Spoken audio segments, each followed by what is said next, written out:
আপনি Samsung mobile use করছেন আর এই টপ লেভেলের ফিচার্সটা আপনি এখনো পর্যন্ত ইউজ করছেন না। আরে এটা একবার ইউজ করে দেখুন, ভিড় জমে যাবে আপনার কাছে যে কি করে করলেন আপনি সেটা জানার জন্য। অ্যাকচুয়ালি এই ফিচার্সটা হচ্ছে প্রোফাইল কার্ড শেয়ারিং ফিচার্স। ফার্স্টে আপনি কন্ট্যাক্টে গেলেন, এখানে গিয়ে আপনার প্রোফাইলে আপনি ক্লিক করুন, এরপর এডিট অপশানে যান। এখানে দেখুন উপরে লেখা আছে এডিট প্রোফাইল কার্ড, এখানে ক্লিক করুন। এরপর চেঞ্জ প্রোফাইল কার্ড, যেহেতু আমার করা আছে সেই জন্য চেঞ্জ অপশানটা আসছে। চেঞ্জ প্রোফাইল কার্ডে ক্লিক করুন। এখানে দেখুন আপনার গ্যালারিতে যা যা ছবি আছে সেগুলো এখানে শো করছে, এখানে ক্লিক করুন। আপনার পছন্দসই যে কোনো একটা ছবি আপনি এখানে সিলেক্ট করে দিন, দিয়ে ডান করে বেরিয়ে আসুন।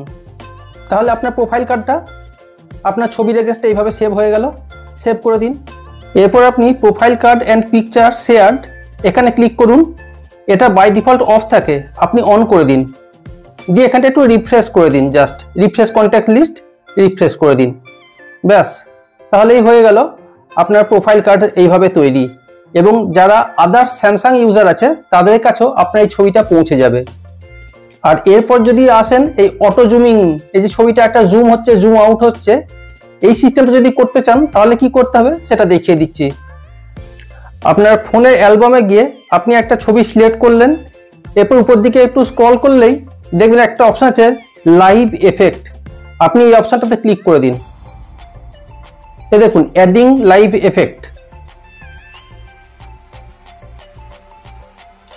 এই দেখুন automatic zoom in zoom out হচ্ছে।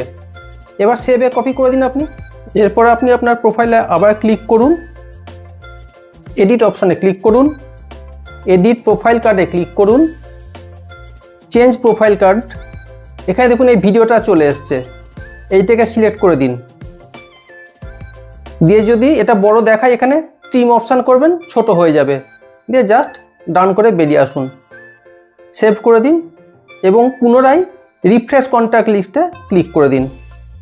তাহলেই আপনার এই ছবিটা আদার্স স্যামসাং ইউজারদের কাছে পৌঁছে যাবে যারা আপনার কন্ট্যাক্ট লিস্টে আছে। আর এই হচ্ছে তার ফাইনাল রেজাল্ট। এবার থেকে ওই ব্যক্তি যখনই আপনাকে ফোন করবে আপনার ছবিটা তার স্ক্রিনে এইভাবে ফুটে উঠবে। ভিডিওটা যদি ভালো লাগে একটা লাইক করবেন আর আমাদের চ্যানেলটা সাবস্ক্রাইব করে রাখবেন।